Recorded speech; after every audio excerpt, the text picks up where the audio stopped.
Sugarawin Channel Lambe Movie. Gimana kabarnya kalian semua? Semoga aku, kamu, dan kita semua selalu diberikan kesehatan. So, hari ini aku akan merangkum film yang berjudul Excess Flash, di mana film ini menceritakan tentang seorang wanita yang tega membunuh sahabatnya sendiri, di mana sahabatnya itu udah memberi tumpangan tidur, makan, dan lain-lain, tapi dia tega membunuhnya. So, tidak perlu berlama-lama, langsung kita mulai saja. And enjoy this Lambe Movie.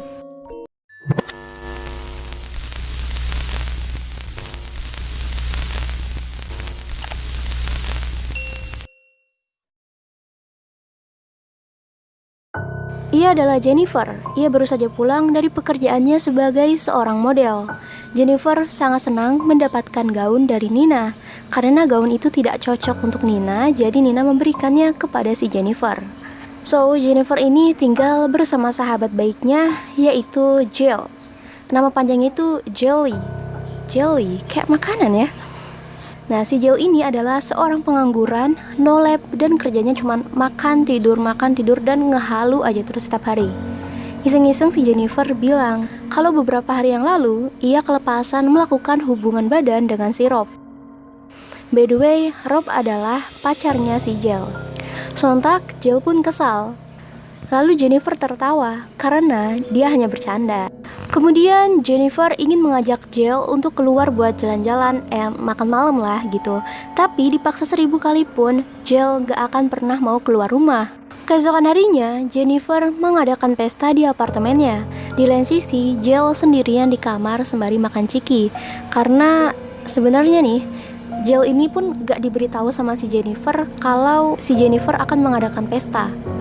Karena kesal mendengar jedak-jeduk dari luar kamarnya, ia pun memutuskan untuk menemui Jennifer. Tapi, tiba-tiba saja ada seorang pria menghampirinya. Pria ini berpikir kalau Jill sedang mabuk dan akan mengajaknya melakukan seks. Tapi, Jill tidak ingin melakukan itu dan segera bersembunyi ke dalam kamar mandi. Hingga akhirnya pria itu pun pergi. Jill merasa sangat mual. Dia merasa lega setelah semuanya berhasil ia muntahkan. Keesokan harinya, salah satu tetangga Jennifer marah-marah karena pesta semalam yang diadakan Jennifer sangatlah berisik. Tapi si Jennifer nih kayak bodo amat lah, kayak nggak peduli gitu sama ocehannya si tetangga. Di sini Jill setuju banget sama si tetangganya tersebut. Selain itu, ia juga kesal mengapa Jennifer tidak memberitahunya terlebih dahulu kalau ia akan mengadakan pesta. Kemudian si Jennifer menjawab kalau ini adalah apartemennya, karena ialah yang membayar apartemennya tersebut. Sedangkan Jill hanya numpang makan dan numpang tidur di sini. Lalu apa harus banget izin ke Jill kalau dirinya akan mengadakan pesta? Sontak, Jill pun terdiam mendengar jawaban itu. Kemudian saat malam hari, Jennifer mengajak Steven melakukan seks di kamarnya. Lagi-lagi di sini kesabaran Jill diuji karena ia mendengar desahan Jennifer yang menurutnya itu sangatlah mengganggu. Jadi untuk meredakan amarahnya, ia pun mengambil beberapa camilan. Di scan ini baru terlihat kalau si Jill memiliki gangguan jiwa. Ia terus saja membuang makanan tersebut ke dalam tong sampah. Ia sempat sih memakan makanan tersebut, tapi sembari memukul wajahnya sendiri.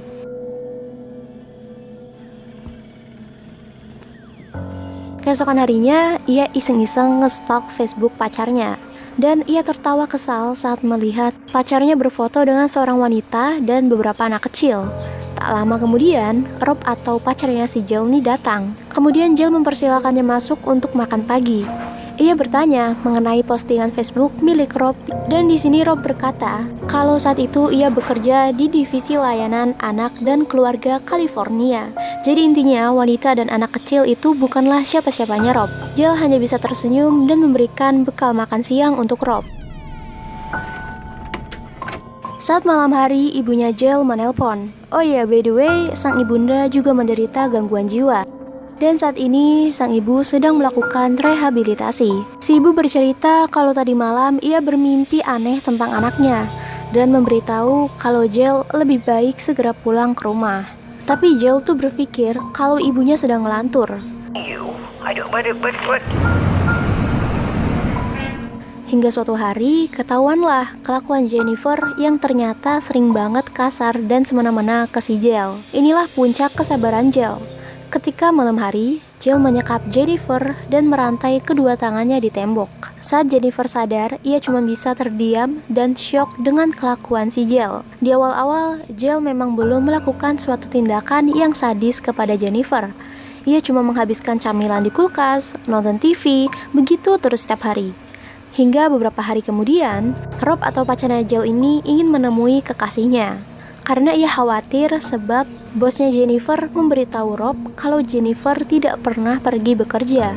Bukannya menyambut dengan ramah, Jill justru memperlihatkan jiwa yang tak normalnya ke hadapan Rob. Akhirnya Rob pun pergi dengan kesal karena pacarnya nggak mau mendengarkan perkataannya sedikit pun. Sebenarnya si Jennifer ini selalu memberontak agar mengeluarkan suara bising. Namun, sampai saat ini tidak ada satupun tetangga yang mendengarnya. Entah memang tidak mendengarnya atau mereka tidak peduli sama sekali. Kemudian Jill membawa 3 toples permen Yuppie. Ia membaginya untuk Jennifer, tapi dengan cara yang tidak pantas. Ia menaruh di bawah lantai agar Jennifer terlihat seperti hewan yang sedang kelaparan. Entah untuk apa, Jill juga menggambar garis-garis yang terpotong di tubuh Jennifer. You're so waste, okay? None of them go to waste.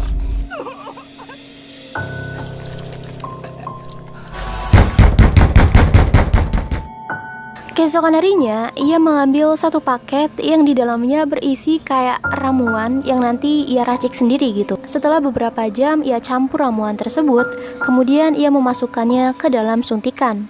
Karena lelah, ia pun tertidur. Pagi pun datang. Tapi, betapa terkejutnya ketika ia melihat Jennifer yang sudah tidak ada di tempat.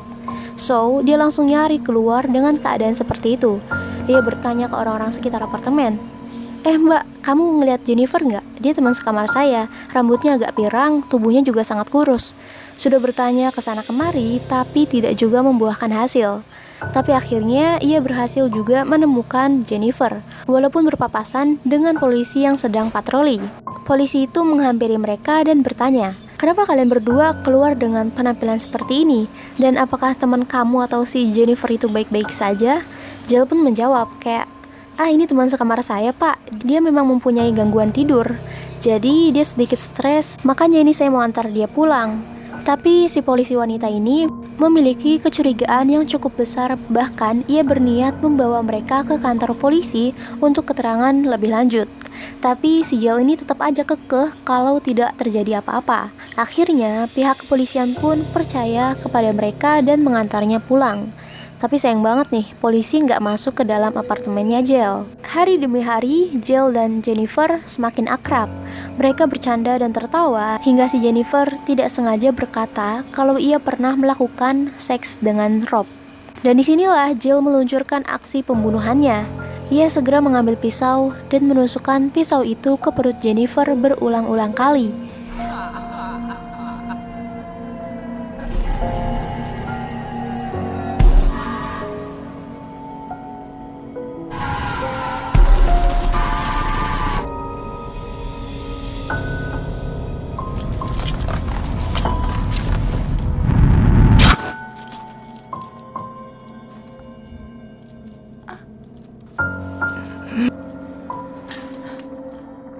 Beberapa hari setelahnya, Nina memberikan sebuah foto di mana foto itu adalah foto Jill yang hanya menggunakan bikini, dan foto itu diberikan kepada bosnya Jennifer.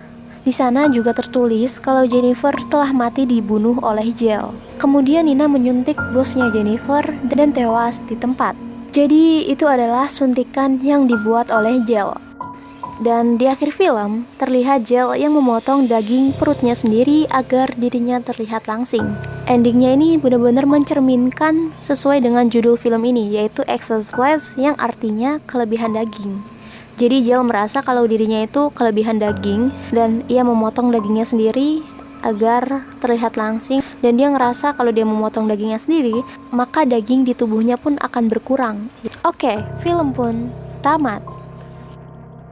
Tidak terasa kita sudah berada di penghujung video. Sebenarnya endingnya kurang memuaskan sih, karena di sini kita nggak tahu apakah Jill akhirnya ditangkap oleh polisi atau tidak. Oh iya, coba kalian komen di bawah apa yang akan kalian lakukan jika kalian mempunyai teman sekamar seperti Jill. Kita sudahi dulu video kali ini, sampai jumpa lagi di video berikutnya, and Paka!